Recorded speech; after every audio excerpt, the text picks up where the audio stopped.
I know Scottish poems, I know Scottish songs, I go to burn suppers, I like tartan. You know, what makes me not patriotic just because I don't want independence? In the run-up to the Scottish independence referendum in 2014, you're going to hear a lot of nonsense on both sides of the debate. You're going to see a lot of misinformation, a lot of fear-mongering and a lot of mudslung.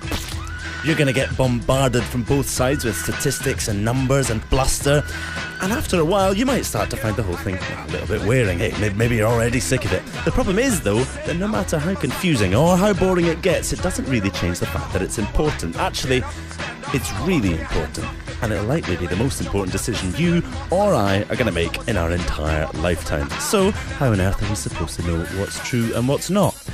Well, it's funny you should ask that.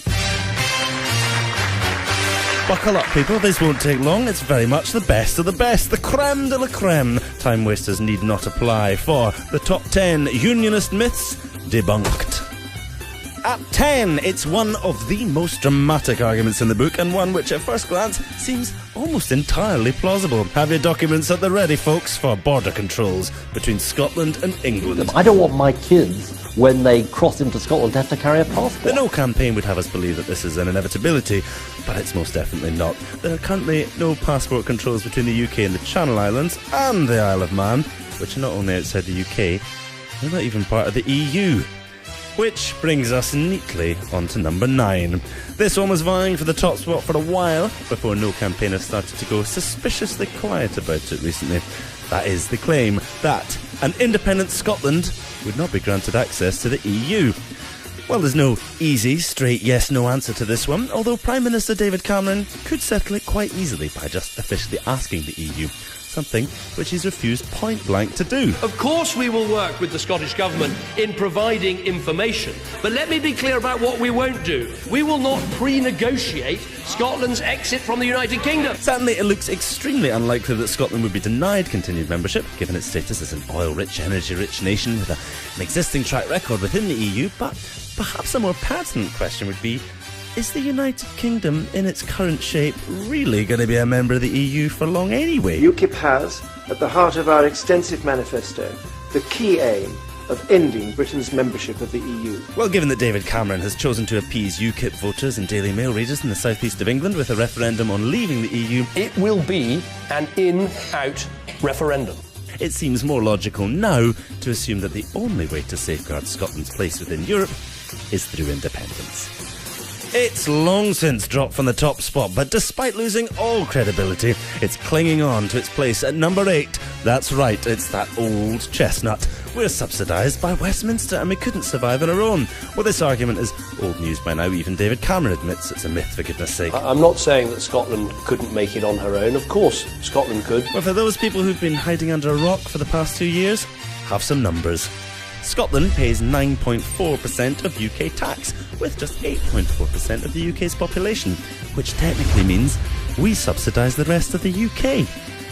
And a report last year from the Centre of Economics and Business Research, which sounds fairly impressive, I mean it's got the word centre and economics in it, concluded that Scotland received no net subsidy. In at 7, it's the UK Armed Forces. Scotland would be defenceless and lose thousands of military jobs. Well, sure, we might not be able to send troops off to invade Middle Eastern countries in direct contravention of international law, but well, we never really wanted to do that anyway. I'm doing it because I think it's the right thing to do. Seriously though, Scotland's share of defence spending is about 3.5 billion a year, of which less than 2 billion is actually spent in Scotland. So, even if we kept up defence spending exactly as it is now, we'd end up with 1.5 billion extra to play with, which should be nice.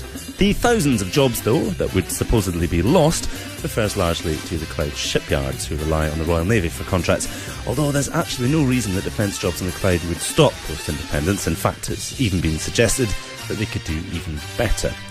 At 6, like a bolt from the blue, it's an appeal to our good neighbourliness. We would be dooming England to perpetual Tory rule. On the face of it, this one does sound quite likely, and assuming that all Scots hate the Tories, which obviously we do, it seems a bit cruel to just dump them on the English. The thing is, though, we wouldn't.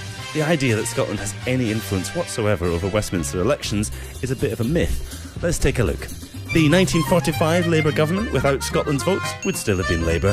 The 1950 Labour government would still have been Labour. The 1951 Tory government would still have been Tory. 1955 would still have been Tory. 1959 would still have been Tory. The 1966 Labour government would still have been Labour. 1970 would still have been Tory. 1974 would still have been Labour. The 1979, oh my god, it's Thatcher Tory government, would still have been Tory. 1983 would still have been Tory. 1987 would still have been Tory. 1992 would still have been Tory. The 1997 landslide New Labour government would still have been New Labour. 2001 would still have been New Labour. And 2005, well, yeah, you guessed it. In fact, in 2010, Scotland voted exactly the same way that it did in 2005, and well, look what we ended up with. Not quite the same thing we had in 2005, that's for sure. I mean, look at it, it's got two heads this time. On to the home straight now, and in at number 5, it's all about Alex Salmond and the SNP. We have a majority SNP government in the Scottish Parliament. That is not a democratic place in the conventional sense. It is a dictatorship of one man sitting in Butte House. Yep, Alex Salmond is a bit like a dictator, and the SNP want to create a one-party state. In all fairness, this kind of chat is pretty common amongst opponents of popular politicians. We're just not that used to it in this country because we don't tend to get many popular politicians. Venezuelan President Hugo Chavez, for example, is maligned by his opponents as a dictator and a tyrant, despite being democratically elected to office no less than 4 times. I knew there were some dictators around the world. Hugo Chavez now admitting in a speech that went widely undocumented, by the way, that he chews cocoa. The guy's a maniac. I mean, he's a clown. He's a maniac. Would you invite Hitler to lunch? I mean, would you invite Charles Manson to sit down and tell you how to run his life? Likewise, Evo Morales, president of Bolivia, despite garnering over 64% of the popular vote. And if those examples are maybe a little bit too exotic, let's try something a wee bit more Western. I think we've all heard of this guy. A dictatorship? A power grab? Former Speaker of the House Newt Gingrich says President Obama is making the biggest power grab in American history and moving America towards a dictatorship. I think dictatorial is a strong word, but it may frighteningly be the right word. So basically, if you're popular and even favour just a tiny bit of change from the status quo, you'll get called a dictator by your opponents. Alex Salmond isn't a dictator, he's the democratically elected First Minister of Scotland. Love him or loathe him, you have to accept that he's currently the only leader in the whole of the UK with a democratic majority. Check it if you don't believe me. The SNP's ultimate purpose is independence, of course, but that doesn't mean that independence or the Yes campaign is all about the SNP. Far, far from it. It's just easier, if you're against it, to pretend that it's a political party than accepting that it's a movement. The most likely thing, of course, that would happen after independence would be a breaking up of the SNP into different groups who would no longer need to present a united front in support of independence. The same, of course, would go for SNP voters. And what about Alex Salmond? Well, having reached the absolute pinnacle of his career, having delivered his life's work, it would be pretty mental if he wanted to do anything other than retire, and who could blame him? So if anything, if you want to see an end to the SNP and Alex Salmond retiring from politics, it would be strange to vote anything other than yes. At 4, it sounds serious, is it? There's no way an independent Scotland could have survived the banking crisis. When our financial services and 2 of our banks got into very serious trouble, RBS and HBOS, it was the strength of the UK that actually saved the day. The cost of the 2008 RBS and HBOS bailout was 66 billion. Ouch! Scottish GDP in 2008 was only 145 billion. Oh, right. So of course we could have survived it. I say survive. Deal with it really easily would be more appropriate.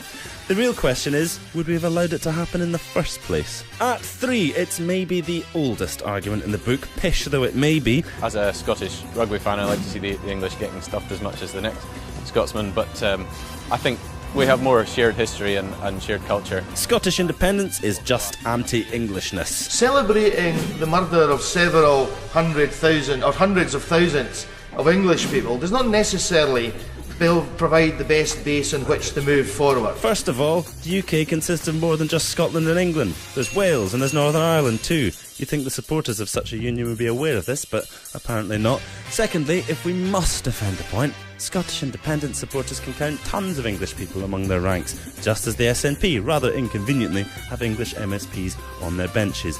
It's about democracy, not where you were born or what your accent is. It's about self-determination. And that's why the people who'll be voting in the referendum are the ones who live here. And who gives a hoot where they were born? Other than the no campaigners, obviously, they do actually seem to care. It always struck me as slightly strange that my husband, who is English, and has lived in Scotland for many years will get a vote on Scotland's future, whereas my sister, who is Scottish but lives in England and has done for a similar length of time, will not be able to vote. Closing in on the top spot at number 2, it's that old defeatist when all else fails line. There are too many unanswered questions in the debate over Scottish independence. There are lots and lots of questions. Unanswered questions. It actually poses far more questions than it answers. There's just too many unanswered questions. Well, given that most of those questions tend to be some variation on all the things in this video, perhaps the complaint should really be all of our scaremongering questions keep getting answered quite sensibly. If you're a no campaigner, that must be quite annoying. The thing is that everything that happens in the future is unknown, whether we're independent or not. One thing we can surely agree on, though, is that the more control we, that's the people who live in Scotland, have over that future, the less unknowable it becomes. Which brings us to the most popular Unionist myth ever. That's right, taking the top spot for the umpteenth time, in at number 1 by a country mile. That they may take our lives, but they'll never take our freedom! Yep, we are all a bunch of raving nationalists obsessed with Braveheart, Mel Gibson and the past. Actually, I think that's a clip from a different film. That's embarrassing. Ironically though, when it comes to nationalism, flag waving and patriotism, you need look no further than the No campaign.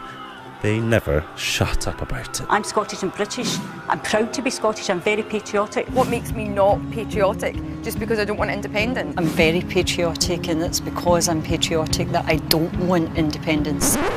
If you like this video, please share it. Share it with a yes supporter, share it with a no supporter. It's fine, they're alright once you get to know them. Not Alistair Darling, obviously, he's weird, but some of them are alright. Like it, comment on it, watch it again. Most importantly though, stay informed and vote yes in 2014.